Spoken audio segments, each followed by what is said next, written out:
Hi everyone, hope you're all taking the beat. Now today what we're going to be doing is taking out the AVATA in this lovely little case here for its first flights of a non-FPV flyer like myself. I'm going to give you my experience of it or my impressions of it as a first time attempt. But better take the essentials, arrow bows and a nice coffee. Let's get going.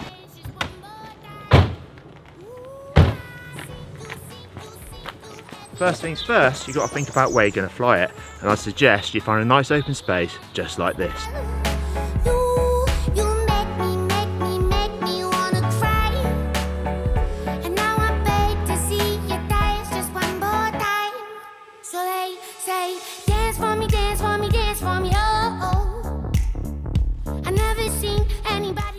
To be honest, although FPV drones look really good fun to fly and things like that, I just couldn't be asked with building one myself. I just don't have the time for it. But when this little beauty came out, I thought, you know what, why not give it a go? And although they look a lot of fun, what I didn't want to do is jump on the bandwagon with everybody else on launch date and just throw something out there. I wanted to get really good hands-on use with it, as a complete novice, and then share my thoughts and views on it.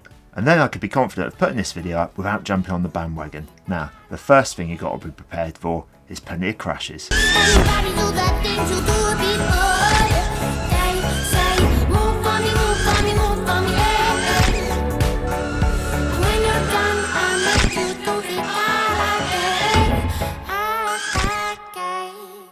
But then again, that's one of the good things about this little beast. I'm actually going to start calling it Daniel LaRusso, as it's a tough old beast that keeps on coming back for more. As to the build quality and strength of this little beauty, well, I've crashed this at least a dozen times, and to be honest with you, it doesn't seem to have affected it at all. There's a couple of marks on it on top of here, but besides that, it's pretty fine. Now the prop guards themselves, as you can see, they're really sturdy and strong. I bounced it against that metal bar on the bloody post and it's still fine on there. But also it's got this little roll cage wrapped around it covering the battery, and it also, as you can see here at the front, protects the camera. Obviously if you've got a pole straight in the middle of it, it's not going to protect it, is it? And it even has downward sensors, which are great for getting it low to the ground. So they say, dance for me, dance for me, dance for me, oh, oh. I never seen anybody do the things you do before. They say, move for me, move for me, move for me, hey. And when you're done, I'm back to do it that again. They say, dance for me, dance for me, dance for me, oh, oh, oh, oh, oh, oh. I never seen anybody do the things you do before. They say, move for me, move for me, move for me, hey. And when you're done, I make you do it that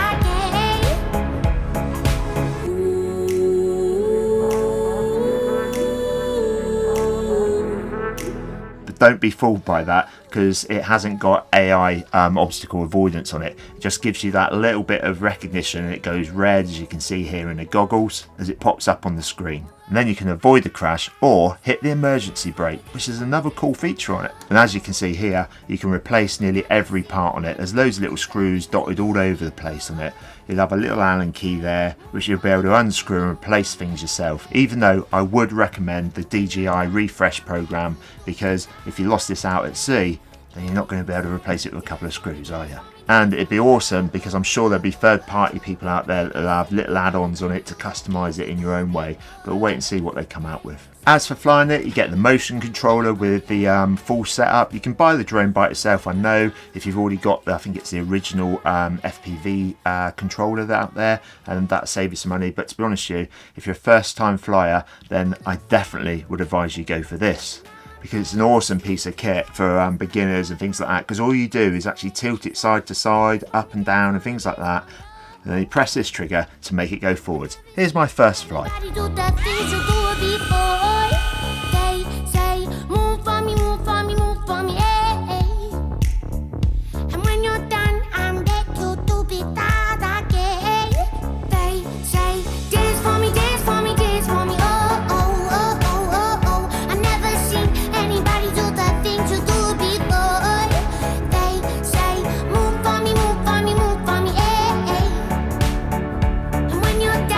make you do it all again.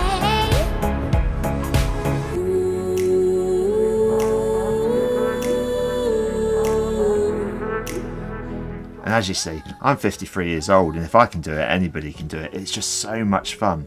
With the motion controller, you get normal mode and sport mode. I've had a go with both of them, and believe me, the sport mode's well fast enough. In fact, the normal mode's pretty damn fast. But if you want to go full manual, and believe me, if you haven't flown FPV drones before, you won't want to do that at the beginning, then you're going to need to get the DJI FPV controller 2. Now, I haven't got one of those, so I can't comment on it. I can't comment on what it's like to use. Wait. I recognize that place. Is that my footage, Heath? Come on. Did you use it again? But if you're interested in that, check out this video from Peter. Yeah, there'll be a link down below for it, because that'll give you a really good insight on what you need to do. And as from what I can see, it looks bloody hard, doesn't it? And I would take some advice from him. Yeah, spend some time in the simulator. And also what Peter said on that was you need to practice, as there's some really good simulators out there. But the downside of that is you can't go on the simulator. Well, I've tried it with this, to be honest with you, but it only lets you do one program, and it's not very good on there. And I don't believe this is set for using manual anyway. It'd be pretty hard to fly with that one on the manual settings, because you have to tilt different things, and it's really actually quite complicated looking at it. But to use the simulators, you will need the controller itself. I don't know if I'm going to do that myself, because at the moment the controllers themselves are out of stock, so I can't give you my honest view on that side of things. But when I do get one, what I'll do is I'll do some more videos on that and see what it's like with the simulator before I actually get out and fly it. So make sure you hit the old subscribe button down below if you don't want to miss out on them, or any other future reviews or videos that I make on the channel.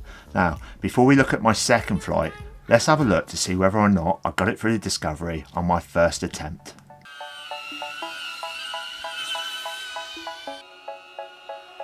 They say, oh my God, I see the way you shine.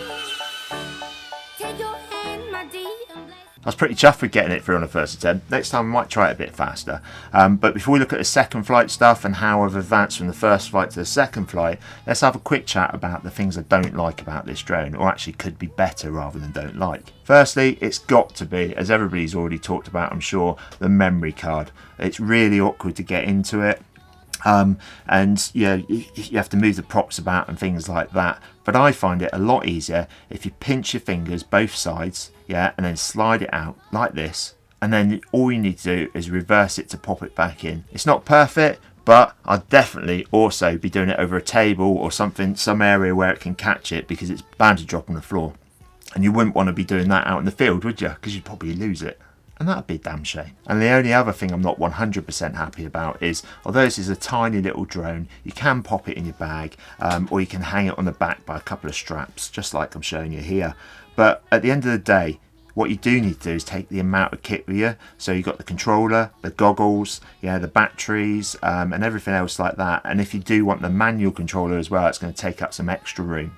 And to be honest here, I can't see myself taking this out everywhere like I do with the Mini 3 Pro. In fact, that's probably still going to stay in my camera bag. But what I will do is take this out in that case that you saw in the previous videos, the one from Skyreet, keep it in the back of the Discovery, and then I've always got it by if I ever need it, and I can always walk back and get it out there. Or unless I'm specifically going to somewhere where I just want to use the FPV drone and have a bit of fun with it. Because doing things like flying it through the Discovery or through the gates and things like that, even after just flying it for 10 minutes, it's a hell of a lot of fun. And a couple of other things about it, the battery itself is pretty sturdy, it locks in there nicely, and it lasts about 15 minutes in normal mode. That's what I got out of it anyway. I'm sure in sport mode or the full manual mode it'd be a lot less than that. I've heard reports of it between 6 and 10 minutes depending on how fast you fly it.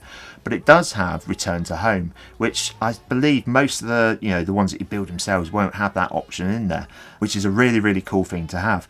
And also I would advise that you take notice of it, because I was pushing it out, seeing how far I could get going, and it went to about 15 minutes and then it didn't have enough juice to get home, so it just decided to land itself in a field by itself, and then I had to go and get it, didn't I? The goggles themselves, they're really, really easy to use. The other good thing with them is that you can adjust the lenses to fit your head size and your eyesight, which is really important, as I don't think you'll be able to get glasses inside of here, and then you don't want to be trying flying it if you've got poor eyesight without your glasses on, do you? Also, another thing to note about the goggles, the range of them is okay, but when you go behind things, what you like trees and stuff like that, it can get a bit scary, so be prepared for that, because it's like, oh my god, have I crashed it? Am I going to get it back? I don't even know where it is. But on that note, you should really be keeping it in line of sight, shouldn't you? The camera itself is pretty much the same size as the Mini 3 one. However, I don't believe it's as good quality as that one, and it shouldn't be really, because they're for different purposes, these are, aren't they? You know, you're going to get out and get those action shots and fast shots and things like that with this, whereas with the Mini 3 Pro, really capable, fast little drone, but it's designed for getting those cinematic shots, isn't it, and better photographs and different angles and things like that, and you wouldn't want to be doing that with this. But it is a good camera, and it's a fun piece of kit, and it will really add something different to all you YouTubers out there who want something different for creating, or like I said, just having a bit of fun with it. You don't even have to publish the videos, do you? And to summarise things, yeah, at the end of the day, if you want to get into FPV flying and you haven't done it before, then this is going to be a perfect little piece of kit for you. I'd highly recommend it. And, you know, there's some really advanced flyers out there. I've seen videos on YouTube. You can go and check those out, and they're loving it as well. So for me, that is a definite buy and the right thing to do. Plus, I would recommend that you get the Fly More kit, because with the batteries themselves, as you know, they only last between 10 and 15 minutes. So, you know, you're not going to want to go out and find a lovely location, sit there and have 10 minutes flight, are you? So with that one, you get an extra couple in there, so you're going to get a good 30 to 45 minutes. And to be honest with you, when you've got the goggles on for that long, it's going to be enough. And I've really had some fun. I've loved getting to use it and learn how to do it and things like that. And you know, there's no way I'm anywhere near the capabilities of all the other people out there. But every time you go out and fly, you get that little bit better, you get that little bit braver. And I know I'm really going to get a lot of use out of this one. And if you've got any questions whatsoever, leave them down in the comments. And if you've enjoyed this, you know what to do. Thanks for watching, everybody. Stay safe out there. Keep smiling. You're definitely going to have fun making stuff with this little beauty, aren't you? Cheers for now. Now, to be honest, although FPV drones, just as a complete novice, and then give you my genuine, true on this and my views. But the actual drone itself is really, really fine.